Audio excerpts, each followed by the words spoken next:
Meaning to make this video. I need to get better at talking anyways, but this is why people need to see this, because I need to raise awareness.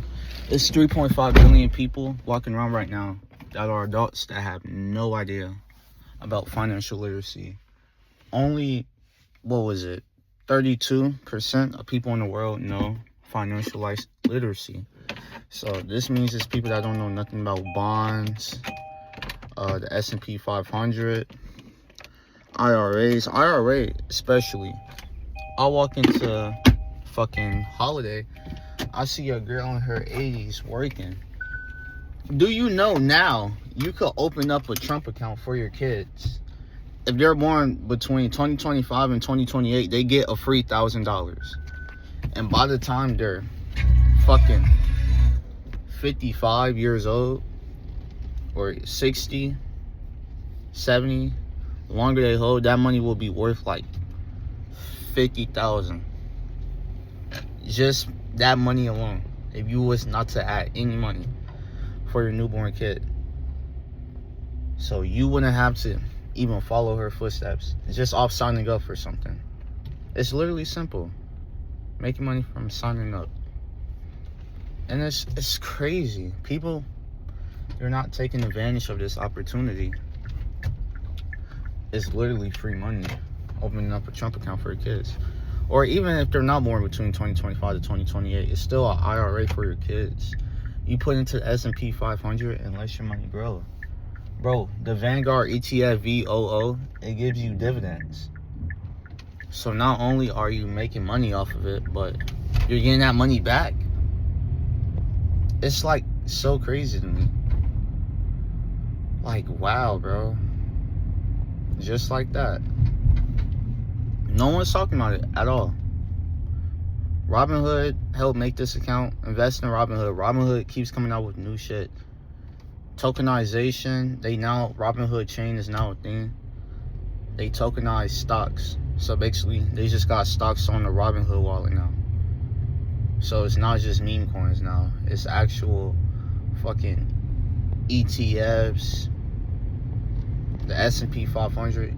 Like I said, it's changing, bro. Larry Fink said it himself. He owns BlackRock, controls trillions of dollars. He even said that tokenization is taking over. Let's talk about XLM. XLM, the same dude that made XRP, also made XLM. He's talking about the DTCC. They're using that for tokenization. You don't know what tokenization is. It's when you put security, could be an ETF, a bond, real estate. You put in a blockchain, and when it's in a blockchain, it's like crypto. You're able to buy it 24/7 days a week. You could sell it 24 days a week, and you could receive it 24 days in a week. So like Solana, how Solana is. You could buy Solana, you could sell Solana, you could send Solana. So yeah, you could send the value of something. Like if you own, they even doing this shit with real estate, bro. It's like so crazy, and it needs to be talked about more, because times is really changing, and we have to adapt into it. They might even have a point where AI agents have their own wallets, and you have to pay them for your service using like Solana, Ethereum. Like, no one's thinking about that in the future. That's why I said open up a Trump account for your kids. There's so much new shit going on. They're using these same altcoins for their settlements, so they could tokenize shit. I know it sounds complicated, but it's really not. So it's more than just opening up a Robinhood account. It's just so much more to get in. But opening up a Trump account for your kid, or just opening up an IRA for your kid in general, it's like the best thing you could do. You dedicating $100 a month, that's $1,000 a year actually. $1,000 a year, someone do the math, but at a 10% interest, and it's building up, and you don't take that money out, if you was to let that sit, and when he turns 18, your son, he dedicates that money with his job, $100 a month, to the time he's 50, he's gonna be a millionaire, 100%. even if you was to max out your kid's IRA from birth, at minimum he could make $300,000 just off a S&P 500, 10% return. So I mean, of course, like market crashes could happen and stuff like that, but if a market crash happened, that would be the greatest opportunity for everybody. People think that's like really bad. Well, it is if you push your life savings into the stock market, which is highly not recommended. That's why you never put what you could afford to lose, because if that does ever happen, that's literally generational wealth. From the time the stock market falls, whenever it fails again, because eventually it's going to be a time when it falls again. There's too much going on. Take advantage of it. You know what I'm saying? Like, opportunities are here. It's like getting something at a discount. It's like getting a fucking, whatever your dream car is, imagine getting that shit 50% off. You will buy it, of course, right?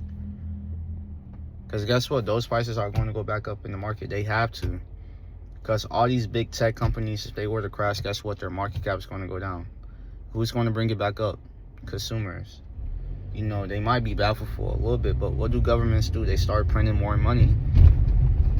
When they print more money, inflation's up, people are getting higher wages, and eventually, you know, it's not going to be fine, but it's going to be better for them.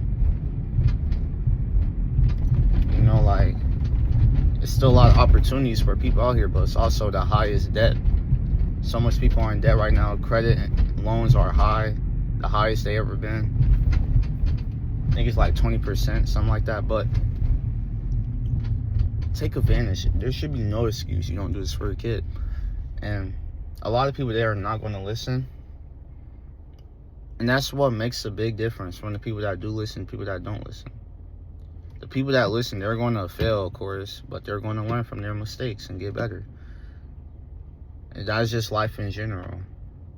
You made a mistake fucking walking, working a job, whatever it is you did with a female, it doesn't matter. Everyone makes mistakes. And if there's a chance for you to make more money for your kids, even let's say you're dead broke, if it's a newborn, you get the money for free. Or if it's that serious, cut off your internet bill.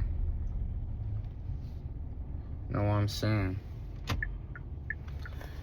But yeah, Trump account for your kids, S&P 500. I still haven't explained it, but basically it owns all of the big market, the big public companies in the world, thousands of them. The ones that perform bad, they get replaced for something that actually performs better. Or if it's like going up too much in price, they call it a peg ratio. If it's going up, like it's up 10% today, down 5% the next, back up 20, down 40. When it moves too much like that, that's when they also just trade it for something else that's more stable. Because that's what the S&P 500 is. It's meant for low risk with medium reward. And the beauty of it is 90% of hedge funds don't even outperform the S&P 500. So when you're spending money on having them take your money and put it into just random stocks, even if they like slightly perform better, guess what? You still got fees, bro. Because you owe them money. So yeah, literally S&P 500, let it stress itself. Because guess what? If a crash was to happen, the outcome will be the same. Because if a crash was to happen with the market, all stocks are going down. So them trying to diversify, all that shit goes out the window.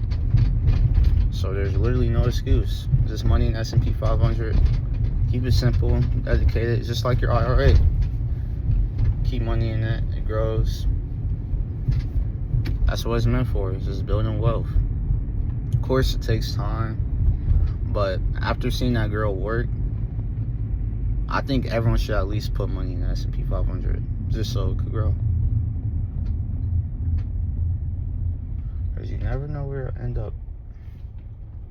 But yeah, so open up open up ROA for your kids, honestly. It's for the parents out here. Yeah.